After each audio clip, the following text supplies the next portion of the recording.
Points पर आते हैं कि अकाउंटिंग करने के पहले ईच एंड एवरी बिजनेसमैन, जितना भी एंटिटीज है, अकाउंटिंग करने के पहले आपके अकाउंटिंग टर्म्स को पहचानना होगा।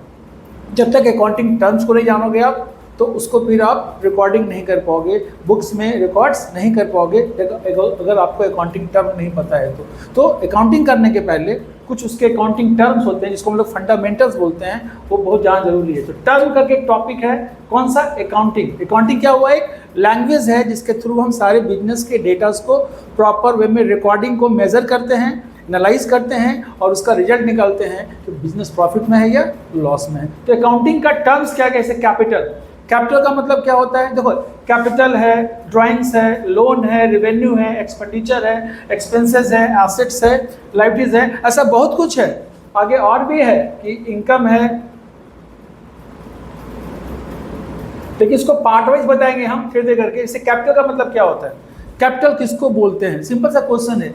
जितना भी संस्थाएं हैं इसको हम लोग अकाउंटिंग लैंग्वेज में, बिजनेस की लैंग्वेज में एंटिटीज बोलते हैं, चाहे वो प्रॉफिट अर्निंग मोटिव हो या not for profit earning motive हो। बिजनेस को रन कराने के लिए, बिजनेस के रिक्वायरमेंट को पूरा करने के लिए फंड चाहिए। तो फंड अगर वो मालिक कंट्रीब्यूट करता है तो वो बिजनेस के लिए कैपिटल कहलाता है। I mean to say anything contributed by the owner, I mean to say proprietor into the business purpose is to earn profit. तो प्रॉफिट अर्न करने के पॉइंट ऑफ व्यू से एक प्रोप्राइटर बिजनेस में जितना कुछ लगाता है अपने प्रॉपर्टी का, अपने एसेट्स का, वो उस बिजनेस के लिए क्या कहलाता है? कैपिटल। याद रखना, कैपिटल क्या है? तो contributed by the proprietor. Proprietor का मतलब हुआ मालिक, मालिक का मतलब हुआ अगर सोल ट्रेडिंग कंसर्न है तो जो उसका ऑनर होगा वही प्रोप्राइटर कहलाएगा। तो प्रोप्राइटर जो अपनी प्रॉपर्टी लगाया, जितना अपना इन्वेस्ट किया है, वो उस बिजनेस के लिए कैपिटल कहलाएगा। और बिजनेस के लिए कैपिटल जो होता है वो एसेट नहीं, लायबिलिटीज होता है, क्योंकि पैसा किसका होता है?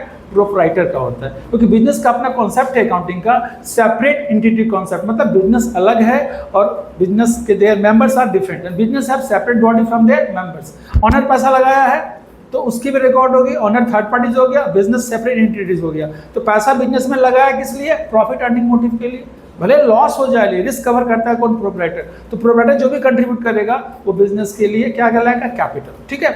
और पार्टनरशिप फर्म होगा तो पार्टनर कंट्रीब्यूट करेगा, सोल ट्रेडिंग होगा तो सिंगल पर्सन कंट्रीब्यूट करेगा, कंपनी होगा तो शेयर होल्डर कंट्रीब्यूट करेगा। तो कंपनी केस में शेयर होल्डर इन्वेस्ट करेगा तो कंपनी के लिए शेयर कैपिटल हो जाएगा। पार्टनरशिप फर्म में पार्टनर कंट्रीब्यूट करेगा तो पार्टनर्स कैपिटल होगा। लेकिन जो सोल ट्रेडिंग कंसर्न है, सिंगल प्रोप्राइटरशिप बिजनेस है, वहाँ तो एक ही मालिक होगा, चाहे मेल हो या फीमेल, तो वो जो भी कुछ कंट्रीब्यूट करेगा, purpose to be remembered, purpose always keep in mind to earn profit, profit earn करने के पॉइंट ऑफ व्यू से। तो क्या बोलेंगे उसको? कैपिटल बोलते हैं। ठीक है।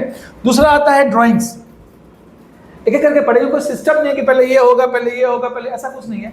अकाउंटिंग जब आप करोगे तो ये सब वर्ड आएंगे, उसके वर्ड को आइडेंटिफाई करना होगा, इसका मतलब क्या होता है और उसका मतलब का रिएक्शंस क्या होगा, क्या इंटरप्रिटेशन पे प्रभाव पड़ेगा।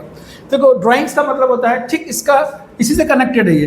ड्राइंग का मतलब होता है जब प्रोप्राइटर अपने फैमिली के यूज के लिए बिजनेस से कुछ भी विड्रॉ करता है, anything, it may be cash, it may be goods, it may be kinds, anything withdraw by the proprietor for self purpose, for personal purpose, domestic purpose, this is called drawings। तो जब मालिक पैसा लगाएगा, not only cash, कुछ भी लगाएगा तो capital बोलेंगे। और जब मालिक बिजनेस करता क्यों यार, हम भी अपना बिजनेस क्यों कर रहे हैं, अपना कोचिंग क्यों चला रहे हैं, कि इससे जो अर्निंग होती है उससे अपने फैमिली की रिक्वायरमेंट को पूरा करते हैं। तो अर्निंग के बाद हम निकालेंगे बिजनेस से अपने यूज के लिए, अपने फैमिली के लिए, डोमेस्टिक पर्पज के लिए, इट्स कॉल्ड ड्राइंग्स। तो ड्राइंग्स भी रिप्रेजेंट करता है किसको? ऑनर को। कैपिटल भी रिप्रेजेंट करता है किसको? ऑनर को। पर टाइमिंग इज डिफरेंट। जब मालिक इंट्रोड्यूस करेगा तो कैपिटल बोलेंगे, जब मालिक निकालेगा तो क्या बोलेंगे? ड्राइंग्स। अब देखो, लोन बहुत कुछ इससे मिलता जुलता हुआ है। कैपिटल भी एक तरह से बिजनेस के लिए लायबिलिटीज है। लायबिलिटी माने क्या? फर्म के लिए लिएबिलिटी है, इसलिए क्योंकि फर्म को इसको पे करना है किसी अदर को। तो यहाँ फर्म के लिए कैपिटल लायबिलिटी इसलिए है क्योंकि उसको मालिक को देना है। बस डिफरेंस यही है कि पूंजी घट भी सकता है और बढ़ भी सकता है। प्रॉफिट होगा तो पूंजी बढ़ जाएगा, लॉस होगा तो पूंजी घट जाएगा। तो रिस्क कवर मालिक करता है। लेकिन लोन का मतलब होता है जब एंटिटीज यानी व्यापार के फाइनेंशियल रिक्वायरमेंट को पूरा करने के लिए मालिक कैपेबल नहीं है, उसकी अपना इन्वेस्टमेंट खत्म हो गया है और फंड चाहिए फर्म को, बिजनेस को, एंटिटीज को। तो जब थर्ड पार्टीज कंट्रीब्यूट करता है on the basis of interest, जो भी टर्म एंड कंडीशन हो, जब थर्ड पार्टीज फाइनेंस करता है, it is called loan. Loan short term भी हो सकता है और लॉन्ग टर्म भी हो सकता है। जब पढ़ाएंगे टाइप्स ऑफ लोन, ये टाइप्स ऑफ लायबिलिटीज तो बताएंगे शॉर्ट टर्म और लॉन्ग टर्म। लेकिन अभी जस्ट इंट्रोडक्शन है कि लोन का मतलब क्या हुआ। तो whenever contribution made by third parties into the business, this contribution is known as a loan. Loan भी क्या है, तो ये भी एक पर्सनल अकाउंट है क्योंकि ये थर्ड पार्टीज को रिप्रेजेंट करता है। अंतर यही है कि कैपिटल ऑनर का दिया हुआ कंट्रीब्यूशन होता है और लोन अदर देन ऑनर का होता है, दिस इज कॉल्ड लोन। फिर देखो आता है यहाँ पर रेवेन्यू, सबसे इंपॉर्टेंट बात है। रेवेन्यू का मतलब क्या हुआ, जैसे देखो टीचर हैं, हम जो पढ़ाते हैं तो मेरा नॉर्मल बिजनेस, नॉर्मल प्रोफेशनल से जो इनकम होता है, नॉर्मल क्या बोलते हैं, नॉर्मल ऑपरेटिंग इनकम, माने जो हम पढ़ाते हैं पढ़ते हैं को फी मिलता है, दिस इज माय रेवेन्यू। तो बिजनेस का जो नॉर्मल ड्यू कोर्स है, जो नॉर्मल एक्टिविटीज जो अर्न होता है उसको रेवेन्यू बोलते हैं। मान लीजिए कोई कपड़ा बेचने वाला है तो कपड़ा बेच के जो अर्न, जो रिसीव करेगा, वो जो कलेक्ट करेगा उसको क्या बोलेंगे, रेवेन्यू। तो जो जिस नेचर का है उस नेचर से जो कुछ कलेक्ट करता है, दिस इज कॉल्ड रेवेन्यू। मान लो कोई वेजिटेबल्स बेचता है तो उसका नॉर्मल वर्क क्या हुआ, वेजिटेबल्स को खरीदना और क्या करना, बेचना, या प्रोड्यूस करना और क्या करना, बेचना, दिस इज नॉर्मल बिहेवियर। तो जो नॉर्मल अर्निंग हो गया वो उसका रेवेन्यू होता है। जैसे मालूम टीचर बताया ना कि स्टूडेंट को पढ़ाते हैं 11th हो, 12th हो, सेमेस्टर 1 हो, 2 हो, 3 हो, 4 हो, 5 हो, 6 हो, 7, 8 हो, CA हो, CS जो भी है, तो हमको बदले में क्या मिलता है, फी। जिससे मैं नॉर्मल क्या करते हो, फी है ये मेरा normal nature of my profession. तो वो जो मेरा इनकम हो गया वो मेरा क्या कहलाएगा, रेवेन्यूज। लेकिन बोलते हैं ना कहीं लॉटरी खेल ली है, लॉटरी से इनकम हो गया, this is not my normal income, ये मेरा नेचर का इनकम नहीं है। लेकिन इनकम जो है तो उसको बोलते हैं हम लोग कैजुअल इनकम, है ना, other than revenue. Other than तो जो रेकरिंग है, रेकरिंग माने जो बार बार होता है, जैसे टीचर ट्यूशन फी उनको बार बार मिलता है तो हो गया रेवेन्यू नेचर का खर्च, रेवेन्यू इनकम। तो रेवेन्यू का मतलब हो गया collect from your operating business, जो आपके बिजनेस से बार बार मिलता है, नेचर बार बार का है, उसको रेवेन्यू बोलते हैं। जैसे माल बेचने वाले के लिए माल बेच के जो धन प्राप्त होगा, यानी amount collect from sale of entire goods, तो गुड्स बने ट्रेडिंग आइटम होगा जिसका वो व्यापार करता है, तो क्या बोलेंगे, उसको रेवेन्यू बोलेंगे।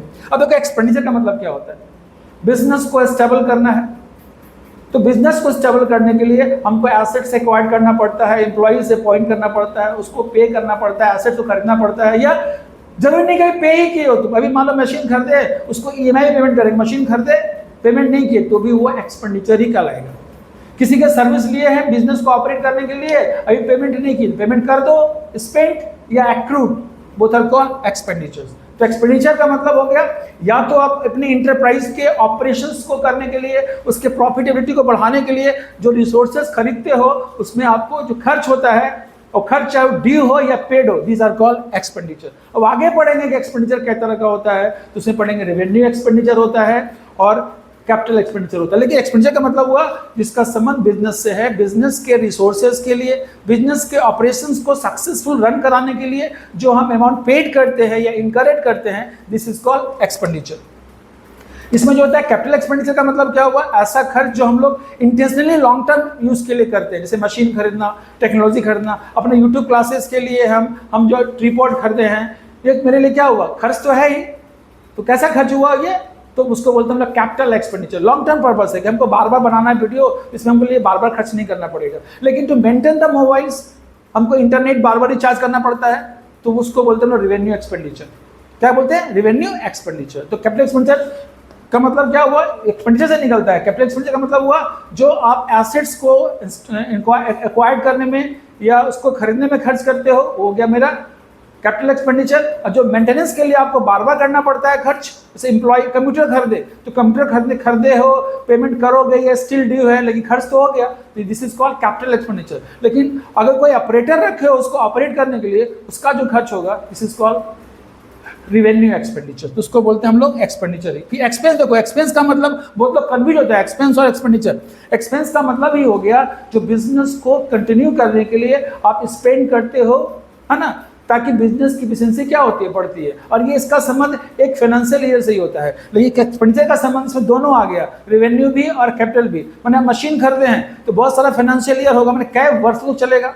लेकिन यहाँ एक्सपेंस की बात करते हैं तो एक्सपेंस का संबंध होता है अपने करंट फाइनेंशियल ईयर से, जो अकाउंटिंग पीरियड कॉन्सेप्ट में पढ़ोगे 11th का बहुत बेसिक फंडामेंटल्स है कि हर businessman, each and every businessman have to close their books April to March, माने एक साल का बुक होता है, उसको अकाउंटिंग पीरियड कॉन्सेप्ट बोलते हैं। तो वो खर्च हर साल का अलग अलग रिकॉर्डिंग होता है। तो इस खर्च एक्सपेंस की जब बात करेंगे तो इसका connection not more than 1 year, एक ही फाइनेंशियल ईयर से होता है, तो एक्सपेंस हो गया। लेकिन ये भी कैसा एक्सपेंस होगा, अगेन एंड अगेन, बार बार होने वाला खर्च, ठीक है।